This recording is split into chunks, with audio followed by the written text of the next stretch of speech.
Hi, this is Hear the Raw podcast. I'm Paul Schneider. As always, you can find us on Spotify, Amazon, Apple, Google, and most other major podcast platforms. And you can follow us on here.the.raw on Instagram and here_the_raw on TikTok, where you can also follow my current journey, hashtag Paul's Journey, which is a follow and diary of my current re-diagnosis of my head and neck cancer. So follow me if you want to know more about that. And today I've got a interview I've been looking forward to for quite some time. We had an amazing chat when we first spoke. I have Joss Harding with me, and Joss is the president-elect for the Mouth Cancer Foundation, who I know some other members of as well, very well. So hi to Karen, hi to John, who also do some great stuff for the Mouth Cancer Foundation. Joss, before I introduce you, Joss is the author of a book called Care of Head and Neck Cancer Patients for Dental Hygienists and Dental Therapists. It's a phenomenal book. The royalties go to the Mouth Cancer Foundation, actually, and you can buy it on Wiley and you can buy it also on Amazon. So if you want to support the Mouth Cancer Foundation after this podcast that you've listened to, please do buy it. To repeat it again, it's a book called The Care of Head and Neck Cancer Patients for Dental Hygienists and Dental Therapists. And it's available via Wiley and on Amazon. So, Joss, hi. Hello. Hi, Paul. Hello. Great to have you. Great to see you. As always, there's so much to talk about today, but let everybody know who Joss Harding is. It's on a personal and business front, if that's okay. Absolutely. Well, thank you so much for inviting me to come along to this podcast. I feel very honoured. So I'm Joss Harding. I'm a dental hygienist, but I'm a wife, a mother. I'm a grandmother of four little boys. And I live in Gloucestershire. I've been here since 1999. And yeah, just love what I do, love my work. And I grew up actually in Cambridgeshire. And when I was 19, I joined the Navy. I'd always wanted to be a dental hygienist in the Revens after doing my work experience with a lovely dental hygienist called Becky. I tell her it's always her fault that I'm still on my journey and still enjoying it. So I started the Navy at 19 as a dental nurse. And then I did my hygienist qualification at Aldershot with the Army. And then I left after 9 years. That was the time that I signed up for, and I didn't really want to sign up for him anymore because I'd had all the best jobs in the world, and I was incredibly lucky.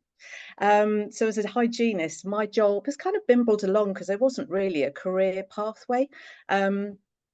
Once you qualified, that was it. But now it's amazing where hygienists and dental professionals can get to. They can do masters, they can do PhDs, they can go into so many different areas of dentistry, which certainly wasn't open to me when I started. I enjoyed my career. I had a really good time.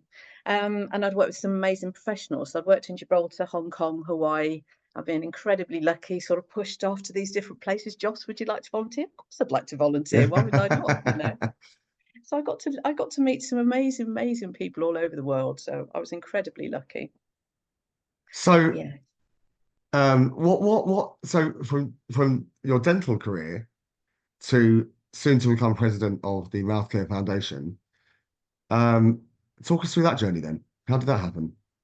Oh my goodness. Wow. So when I qualified in 1992, and I look back at the book that I won as an award, there was nothing in there about looking after the mouths of people with cancer in general, and there was nothing in there for looking after patients with head and neck cancer, Hmm. which wasn't great, really, because, okay, in the forces, I was going to be working with actually people 40 and less, but, I did come across a patient, which happened to be my dental nurse, who was 18. And when she came to join the practice, when I worked at Yeovilton, she had a problem with her knee. So I said the thing you never say, it'll be fine. They would take her off for an X-ray. It will be fine. You never will I ever say that ever again. And so off she went. Following day, not good news. She had cancer at the age of 18.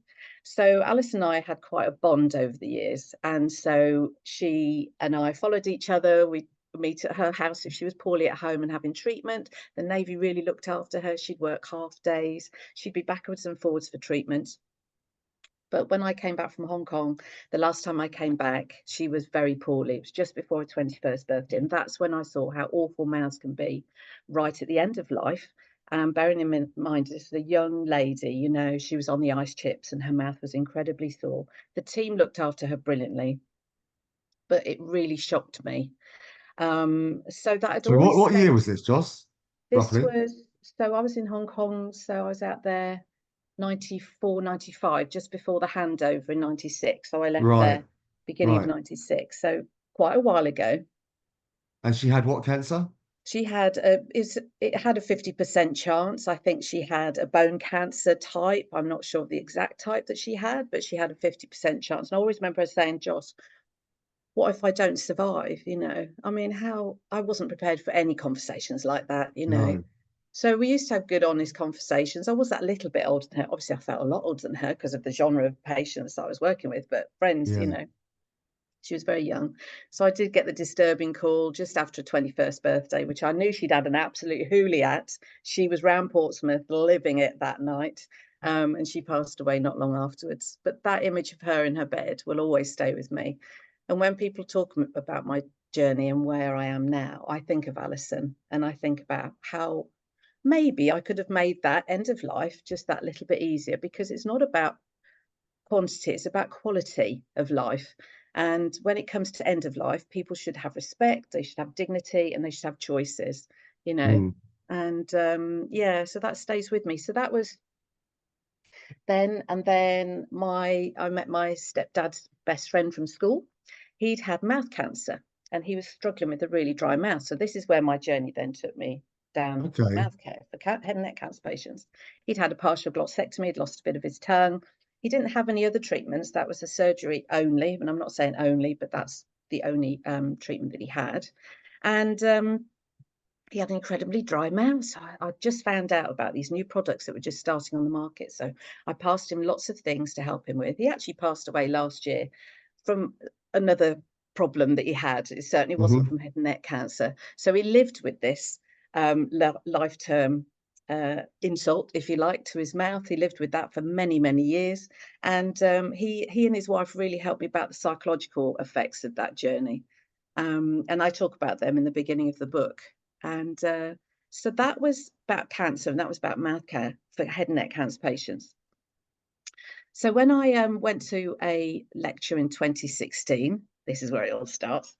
There was a Hmm. restorative specialist speaking, and they were talking about how to look after head and neck cancer patients in hospital.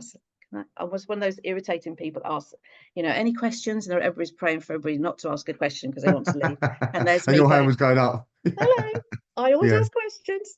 How Yeah. can I help these patients when they come back to practice? Yeah, Right. well, the information's all out there. It's all out there. I was thinking, well, if it is out there, I can't get my hands on it, and this isn't good enough.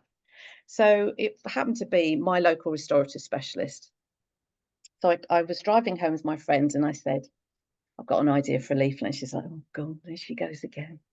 You know, and because I wanted to put all the products that I knew about in an easy to find leaflet for professionals and for patients. And so when I spoke to the restorative specialist, she went, oh, no, you can't do that. You really can't do that. Everything's got to be evidence-based, which I didn't understand at the time, and I certainly understand now. And I was like, okay. So she said, but I'm not piddling on your bonfire. You need to go and write an article. So I So went let me back to, take you back a second. So you wanted to put, so you ultimately realized that this information that's out there was either wasn't out there or was certainly hard to find out there. You wanted to put a general piece of information leaflet together where people could find out about products that helped them with the symptoms or side effects of head and neck cancer. yeah, Okay, gotcha. Yep. And yeah, you were reined in by who? a restorative specialist. Okay, But she really helped me, actually, to be fair. And good. because she gave me that little nudge, she said, well, you need to go and write an article. I was like, oh my God. It took me 3 goes to pass my English O level. Does this girl know how difficult this is going to be? I've been bimbling Yeah. through my career thinking, actually, I'm at the latter years of my career, you know? So I went back to my boss at the time, who was Dr. Eva Ross-Podolska, who another lady who will be absolutely in my life forever. She's my Okay. mentor, she's my coach. And she, rather than her saying, oh dear, never mind, she went, come on then, get on with it and I'll help you. And if she Okay. hadn't said those words, my career would never be where it is now. Okay. So rewrote this article. There was so much information there. The probe, which is a very well-known publication, actually didn't put it in one publication. They shared it over two publications. So in June and Right. July 2016, it was put in this amazing piece, and I'm very proud of it. And it's spread from there really. And my leaflet did get published and created because there was a lovely charity at the time called Brush Up UK, and it was one of my colleagues I worked with. It was her brainchild. So Brush Up UK was like a charity Hmm. which had different branches to it. So head and neck and cancer, mouth care for cancer patients was one part of it, which I drove.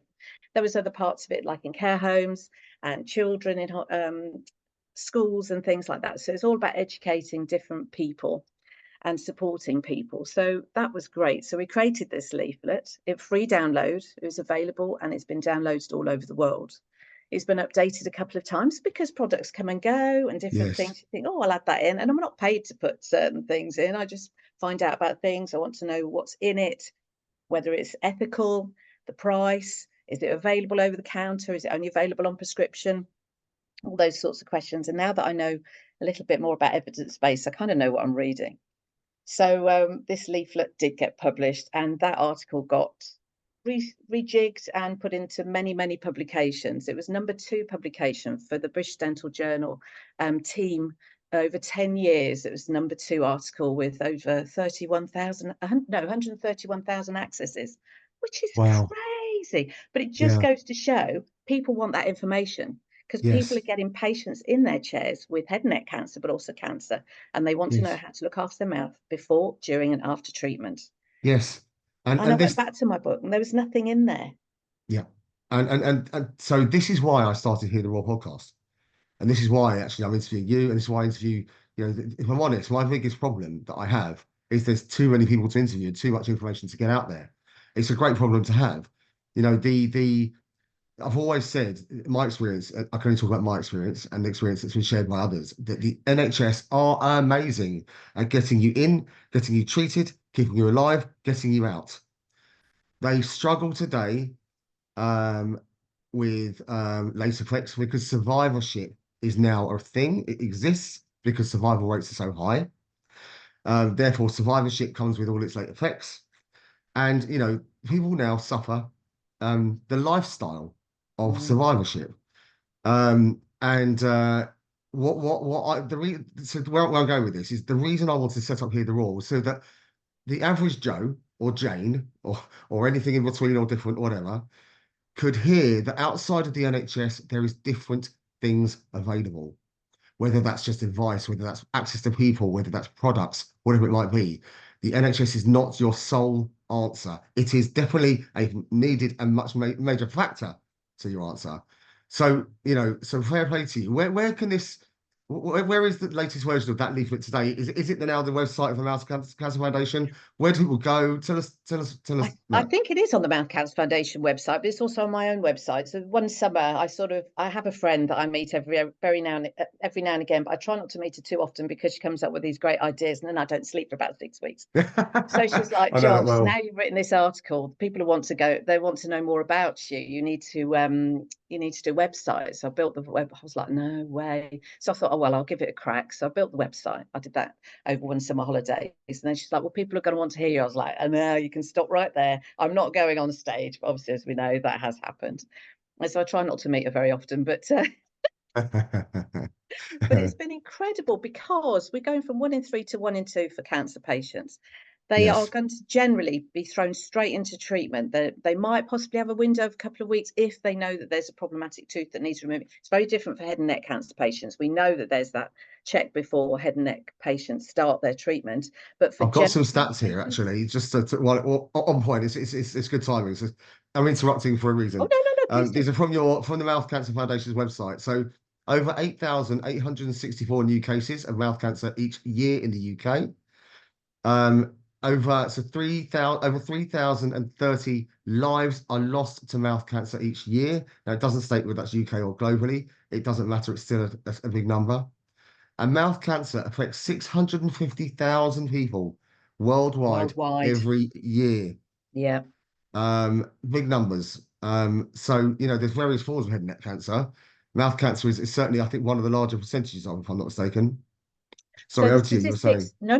The statistics are interesting because sometimes they're split into the mouth, the throat, and areas, or they might include skin and brain, and that's when you get the biggest number, which is over 12,000 a year are diagnosed. So the Mm, 8,800 is for head and neck, but includes skin and brain, and that's a higher number. yeah, yeah. But and a lot of brain patients aren't even given a dental check before they start their treatment. Yet they might be radiating areas around where the salivary glands are. So I've been to brain tumour support groups, and I've gone, why don't we get you on some stuff? Let's get you through your treatment. It's going to be one of those things that way down the list of priority. It isn't important at all. You eat and drink everything you want. So the thing that got me into this was that I was learning about from my patients that were coming back to me who knew I was passionate about mouth care for cancer patients. And I was thinking, why are these professionals getting these patients to eat and drink all of this stuff throughout the day?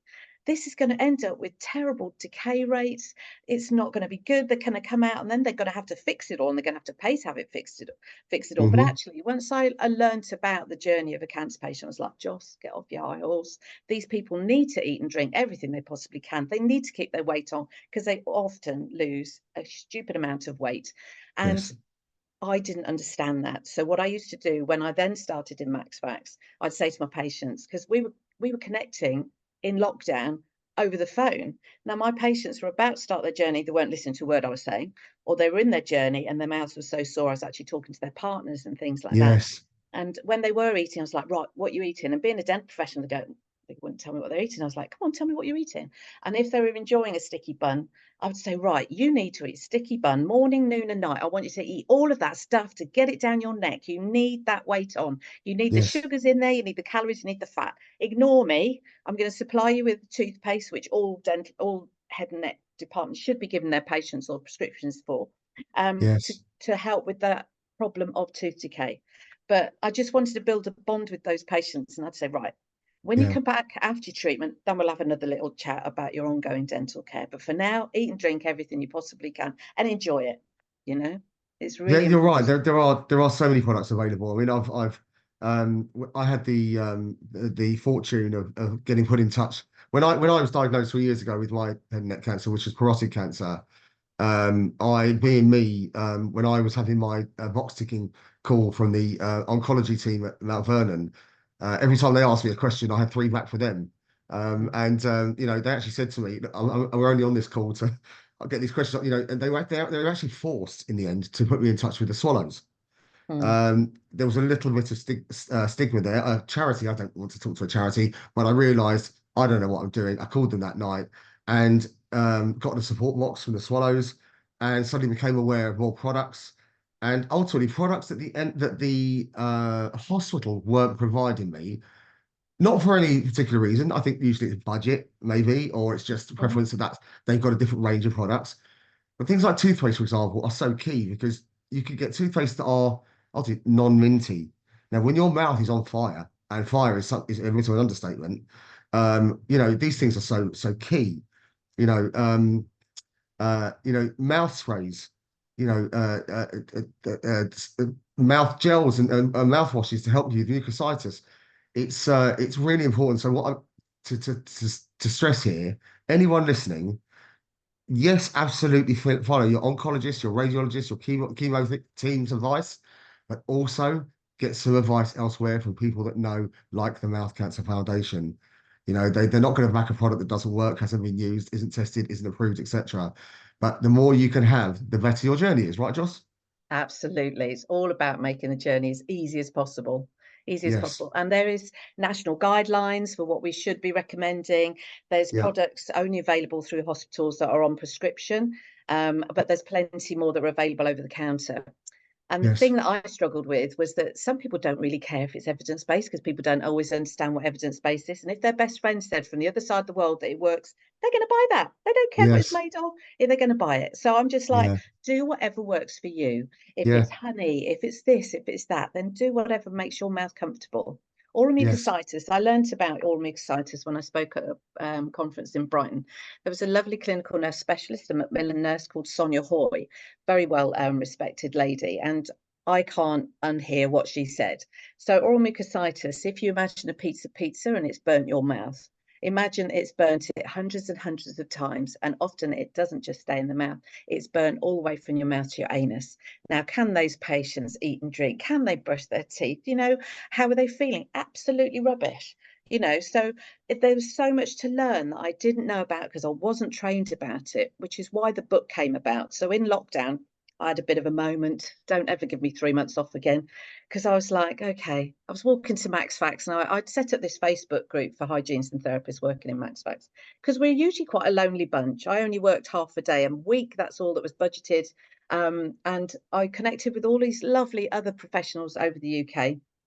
And I said, right, how about we learn about this journey, and how about we just do a little leaflet of 15 topics? So pick a professional that's from the area that you pick of that topic, and away you go. So yeah, we all sorted that out, and I thought PDF, download, put it on our little helpful Facebook group. So anybody new joining this area of care, okay, this is the journey of a patient. Okay. So I love connecting with all the other professionals in hospitals, and I go, can I just ask you a question? So that leaflet kind of snowballed with my lovely boss, Eva Rosvadoska. And I said, I've got this idea. And she went, that's a brilliant idea. I'm going to connect you with Dr. Janine Brooks.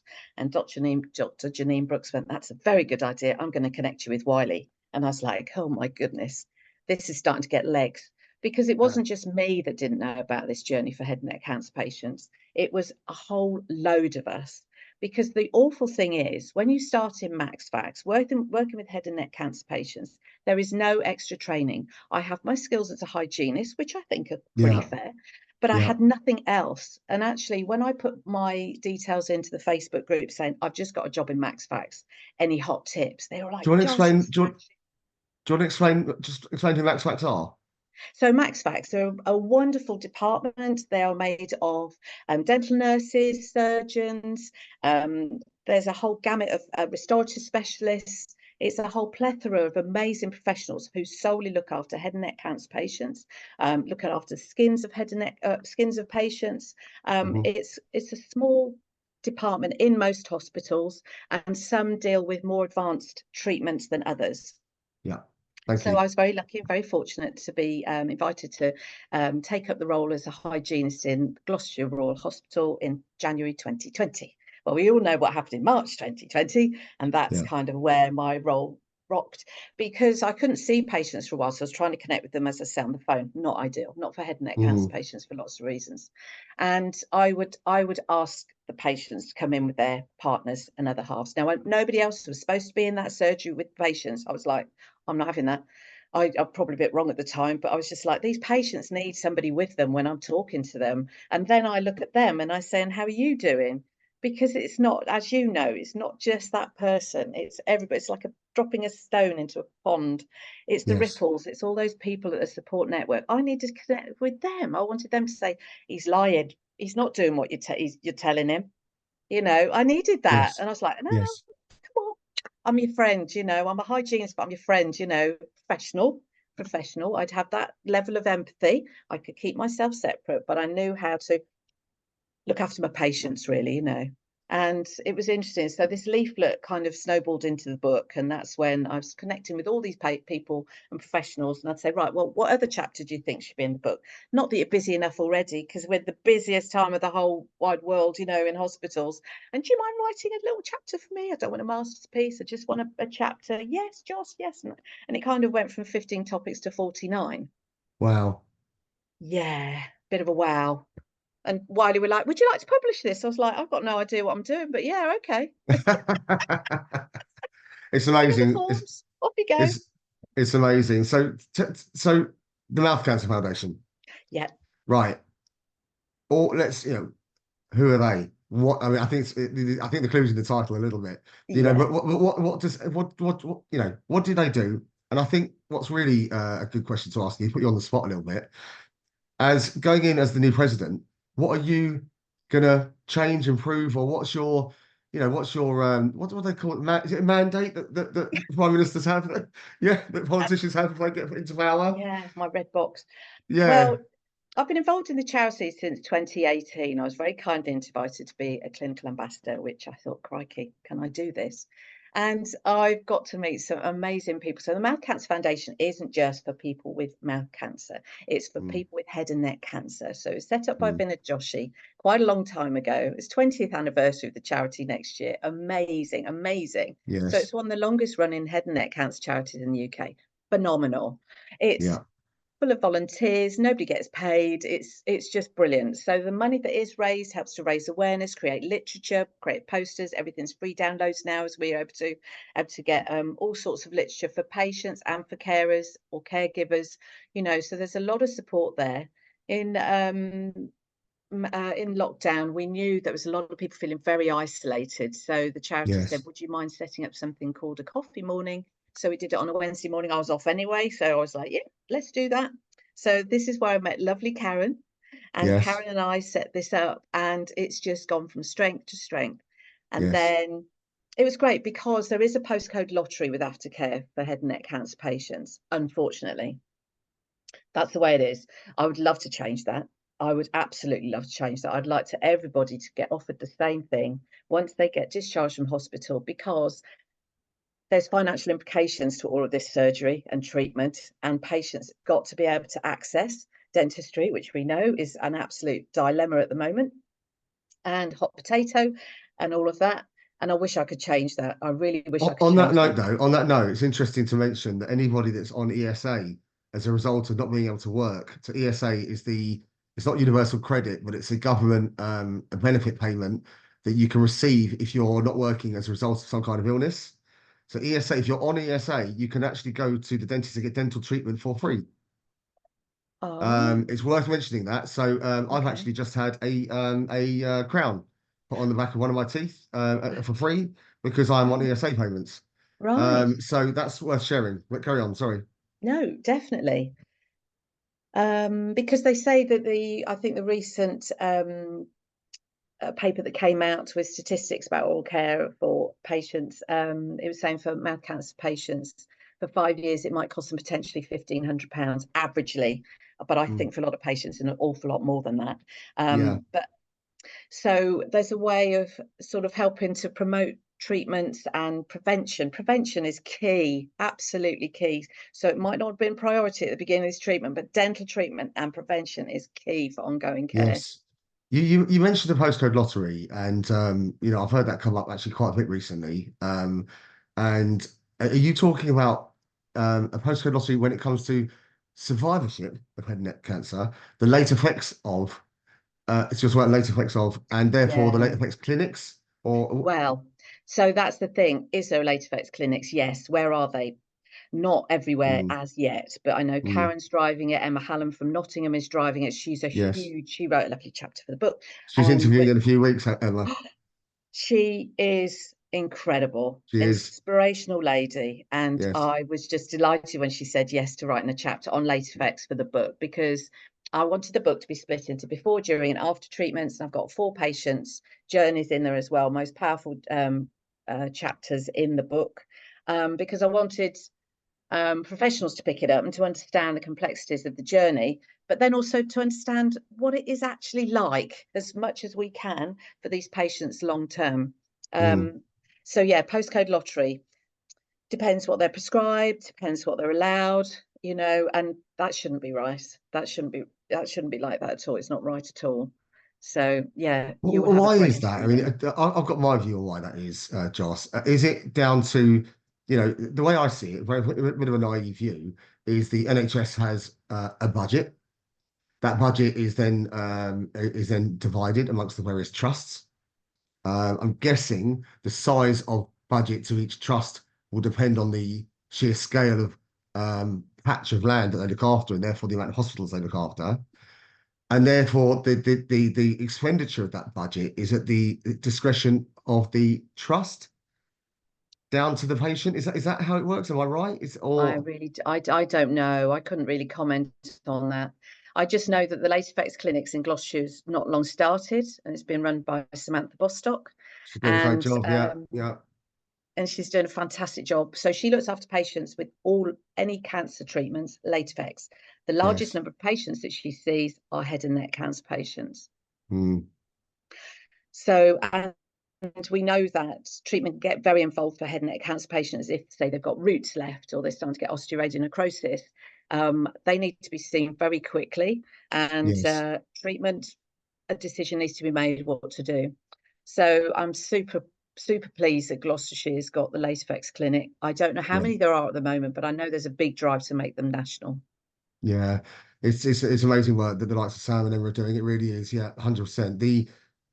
So that's the Mouth Cancer Foundation. Your support group, I've been on the weekly calls myself. They are uh amazing. There are it's also important to mention that on Facebook there are so many amazing support groups for cancer Mm, patients, survivors, families, etc. available. People should search them and look them up and join them. And definitely. at the very least, join a meeting.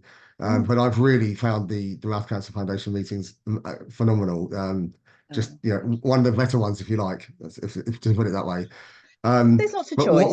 That's good. what else? What else do people? What else are you doing as a charity? What else are you out there doing? What are your goals? Where do you need help and support? Um, you know, So the goals are obviously to drive self-examination. right. So one of the other head and neck cancer patients who's routinely on the meetings is Tony. He's fantastic. He's had many surgeries. He lives life. He's a phenomenal character. And he said, if only during lockdown, when they put those pieces of paper through everybody's door, talking about staying in and doing this and that, if only they'd put in a leaflet there about self-examination, how good would that have been? And I was like, crikey, Tony, what a great idea. What a great Yeah. idea. So self-examination is really important, because if people can't get access to a dental professional for whatever reason, because some people can't afford it, some people are scared. Um, there's all sorts of reasons why people on access people can't get to see somebody. At least check your head and neck, get to know your regular lumps and bumps. Then, if something was to occur, you think, "Oh, that wasn't there a short while Correct. ago." Correct. Because Yeah. I've had a couple of patients come in to see me who I routinely see, and they say, Joss, can you check this? And I was like, yeah, I can feel that. And that wasn't there last time. And they're like, okay. Now, at that time, for one of them, I didn't have a dentist in the surgery. So I said to my dental nurse, if I don't refer this patient today, I'm not going to sleep tonight. Yeah. So I referred on 2-week wait, off it went. A letter came in, but I was away on holiday. And the dentist came to me afterwards and he said, Joss, this is the letter. And he didn't want to interrupt my holiday, because actually what she'd been diagnosed was mast cell lymphoma. So it isn't just head and neck tumours, it's going to give you an indicator of something that's going on somewhere else. So it's System getting wide. that, Yeah.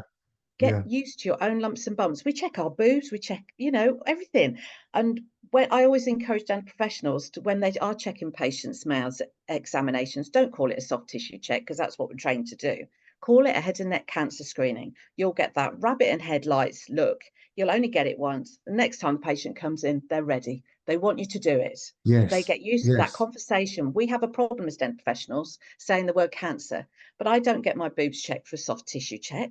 People don't get their prostate checked as a soft tissue check. We know what they're checking for, and Yes. we want early diagnosis. We want things that are checked. And even if I refer something off and they go, Joss, it's fine, I'll think, great. You know, there is always that risk that I send something off and it's nothing. Great. I'd much prefer to do that. I can sleep at night, patients can sleep at night, and it's all good. But if I leave something, I don't, I can't. I can't. If there's other dental professionals in the practice, I'll say, can you just check this for me? Can you feel what I can feel? Are you listening to what the patient's saying? So there's a request on dental professionals to just have a look inside and see if they see anything that's not right. Correct. And I'm guessing this is a well, I'm guessing with something like that, we're asking a whole different industry to just do a check on something, because the reality is that they're trained enough, I guess, to know that if something doesn't look right. And I'm guessing you'll get some that'll go, yeah, cool, so I'll have a look, no problem at all. And I'm guessing you'll get some that won't want to touch it, maybe it could be for legal reasons. They're worried for a legal aspect or whatever. How's that going anyway? I think is my point. How is that going to ask those guys to do those checks? Well, I think as a charity, we're driving raising awareness amongst dental practices. So Mm, there's a lovely accreditation scheme. There's awards for practices that raise money for the charity. But it isn't just about the money. It's no. about the raising awareness.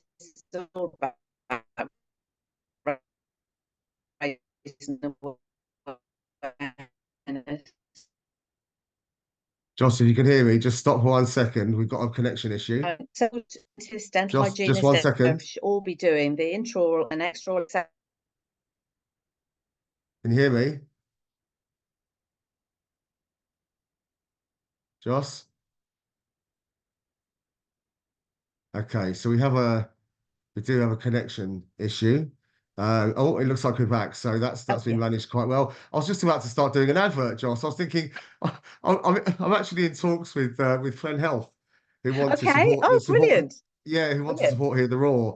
And I've got to be honest, they'll be really pleased. I was about to spit out an advert for them off the cuff, just fill in the gaps. So anyway, hi, there you go. Mention for Friend Health. So where you were going there until you woke up a little bit was you were saying that it's not all about money. That you got to that point, and then Yeah. we lost you. So go on. Yeah, it's definitely not all about money. It's about raising awareness. So if as a Yes. patient feels something isn't right, they've had, I don't know, a cough that's been there, anything. I always say to patients, lumps, bumps, ulcers or sore patches last longer than 3 weeks. Just book an appointment, free appointment, come and let me have a look, see. And more often not, they're in before that anyway. And I'll say, okay, we haven't got the 3 weeks yet. I'll book you in my book for 10 minutes. In a week's time, we've got the 3 weeks. If it's still there, I'm going to refer you. It's just even like I had a patient, I've seen her for 17 years. I've been at my practice 17 years. And she went, what, lumps and bumps just in the mouth? She went, I said, no, head and neck. So if, Yeah. say, I've got somebody who's been working in a hot country or got sunburnt as a kid, which we all did, if I check the back of their head or the tops of their ears or something like that, go, how long's that been there? Are you aware of that? You know, have that conversations, be brave about having those conversations. You're not asking them anything personal. It's No. it's a very personal space, the head and neck, and especially the mouth, and especially when patients lie back. It's like they open up. It's very personal. So you do have to be careful with your language. You have to be careful with how you word things. But she lifted up her glasses, and just underneath the rim was a little lump there. And I was like, oh, that wasn't there last time. She went, no, I've had it a couple of months. I was like, okay. So I said, right, I'll book you in to see Paul. And my dentist that I work with, and I went into him and I went, it's got a pearly texture to it. I just got a gut feeling about this. I said, do you mind checking it tomorrow? Because she's flying off on holiday. Yep, lovely, get her in. Yeah. So we sent her on 2-week wait. It was a BCC, so basal cell carcinoma. So yeah, I haven't seen her back. I know she's had surgery, but just grateful for the NHS and being able to Yes. refer these people, you know. Yeah, and again, speaking from experience, I had stage 4 head and neck 3 years ago. I'm stage 3, stage 4 again now with the spread of head and neck. But what I do know for sure, and having had some investigations into my last diagnosis, is that if it had been caught earlier, and this is the point. This is ultimately why you're asking, the professionals out there to do these checks. If we can catch these things earlier, first of all, I found out I wouldn't, very possibly, wouldn't have required radiation treatment, and therefore had all the late effects that I suffer as a result of all the radiation treatment I had. I wouldn't potentially have lost my facial nerve and had left side facial palsy and the ongoing facial paralysis I have, and so on and so on and so on. And so the importance of getting seen earlier is so critical. And I just wish I could sometimes shake people and go, stop thinking, it's probably nothing. Actually, like you said, Joss, if it's been there a little bit longer than it really should have been, if it's just a rash, after a week or two it goes. If it hasn't gone, whatever it is, get yourself to the damn GP, right? And Absolutely. get yourself properly seen and insist on being seen properly. I wish there's some people I could just shake and go, what makes you different to everybody else? Mm. But anyway. So when you take over as president, what's your mandate, Joss? I would like, if I had all the money in the world, if I had the ability to be able to change something, I'd like all head and neck cancer patients to at least be given a checkup annually for free for the rest of their lives. Because they're If not we're, currently. Correct. Massive statement. Correct. Yes, I know. Amazing. Carry it's on. Sorry. crazy, It's crazy. crazy. Yes. I'd like, if we had all the money in the world, I would like all cancer patients to have a dental check annually, but that is not going to happen, not with these numbers going from 1 in 3 to 1 in 2. No. But certainly for our head and neck cancer patients, I would love them to have a checkup and even a hygiene visit as well. Let's throw everything in the pot. If they have Yeah. to get free dental treatment for the rest of their lives, I would be over the moon with that. But I think if we start slowly with having a checkup annually, I would be over the moon if that would happen. There's no reason, she says, there's no reason why it shouldn't happen, I think. But like you say, if you've got over 8,800 people diagnosed per year, it's Yes. crazy number of patients. So these things start slowly, and they have to start from the top down. So, I yeah, on that. So about a year or so ago, I went back to see my head and neck consultant. Interestingly, after having been told they couldn't make an appointment for me because they were too full. So that's a whole different subject. That's not a sore point. It's just interesting to know that they actually were telling me they couldn't see me anymore. So they were too busy. Okay. Anyway, whatever. Worked my way around that one. But when I had the appointment, I just sort of realised I don't get a scan, or I've never had an MRI actually since all of this, or I haven't had a yearly scan, or whether it's a CT, MRI, PET scan, whatever. Should I not be? And the answer came back was, no, you don't need one. And I mm, said, what do you mean? He said, well, why do you think you need one? I said, to see if it's come back. mm, And he said, well, your nerves come back. I said, will I? He said, well, yeah. He said, you check your neck, don't you, every day? Because, it's like, I said, yeah. He said, so you'll feel a lump. And if you feel a lump, you'll come in, you'll tell us, and we'll deal with it. And I went, oh, okay. And then, interestingly, it's obviously come back somewhere else. So, there's a huge need for at least an annual um, checkup. But there's also something on this, Joss, which I think is important. We all look to the NHS for, I think there might be another connection issue here. Are you still there? oh, there we go. Yeah, I can hear you. Yeah. I heard you all the way through that, don't we? Okay, good. There's another point here, and that's, you said that we should take some responsibility for self-checking. And I totally agree with that. There is a responsibility on us, on ourselves, to look out for ourselves, 100%. And even when it comes to scanning, now I know there is a cost to going private and getting a private scan. Yeah, there is. But so my wife and I have just decided recently, well, it looks like even with what's going on now, that they're still not going to give me a 6 monthly or annual check. Mm, So actually, um, we're finding a way to fund every 6 months to pay privately for an MRI. mm, And at the end of the day, money is always available. It's not always available for everybody at every time. But people shouldn't look away from their own duty about themselves. And if the NHS won't give it, take that responsibility on, actually. You can have it done privately and find a way to fund it, whatever way that is. So, I want to make that point too, that we have a responsibility and a duty ourselves, that if the NHS can't, for sometimes very good reason, might be mhm, budget, might be frustrating reasons, but they have their reasons, we have to take that responsibility on ourselves too. mm. Yeah, I agree. I agree.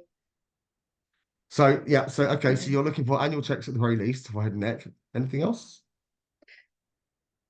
Raising more awareness, because I think training, when I looked, so I did this another thing I do, and I did my master's, bearing in mind, as I've said, it took me 3 goes past English O level. Yeah. So I looked at the University of Kent. Dr. Debbie Reed was the amazing professional running the course, alongside to go with the University of Kent and do the Advanced and Specialist Healthcare course, the Masters. Because it was interesting. I liked this course because it wasn't dental hygiene, it wasn't dental therapy. It was for lots of professionals.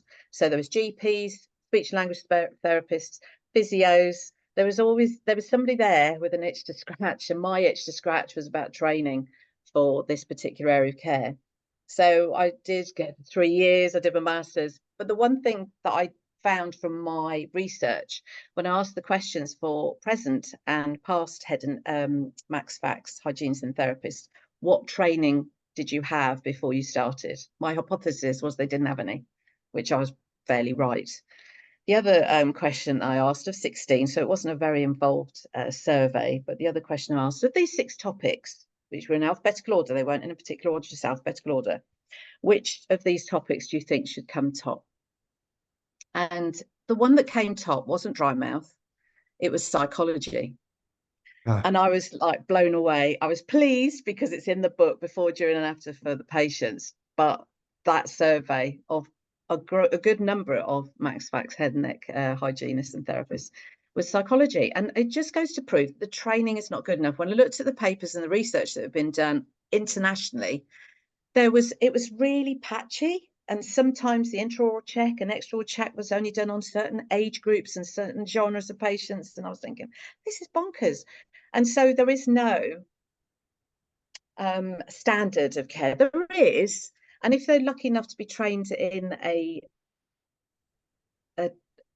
department that's connected to a hospital, then they get to see head and neck cancer patients. So when I saw my first head and neck in practice, I was like, oh my God, I don't know what I'm doing here. I hope I'm doing the right thing. But that's not good enough. That's not good enough. Even if you only ever meet one or two in your career, you want to be able to look after them and do it to the best of your ability. And sometimes it isn't even picking up a scale or an instrument, it's just talking, Yes. ask them about their journey. But so I just wanted to, yeah, so as a charity, I would like to drive. I'm also very lucky to be fellow of the College of General Dentistry, and so I was like,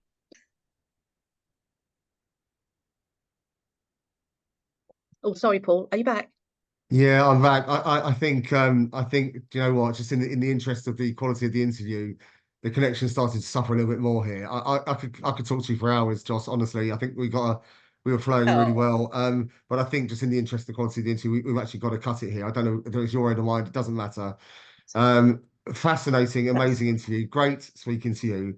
I wish you the best of luck. We'll stay in touch, of course, anyway. And I absolutely. hope, when you do take over as president, that we do a lot of work together. Thank you. I'm That'd be here to do amazing. whatever I can, and you're doing amazing stuff at the Mouth Cancer Foundation. So anyone who does need head and neck support, it is available through the Mouth Cancer Foundation. Go grab it. Joss, thank you. Absolutely. Connect. So thanks, Joss. Thank So you this very much, Paul. You're welcome. So this is I'm Paul Schneider. This is Hear the Raw podcast. So just to make everybody aware again, you can find us on Apple, Spotify, Google, and Amazon, and all the other major podcast platforms. And you can follow us on TikTok at here_the_raw, and on Instagram at here.the.raw, and follow my current journey, which is under the hashtag of Paul's journey. Um, and again, Joss, thank you very much. Amazing interview. And listen up Thank for the you. next interviews. And thank you. Thank you very much.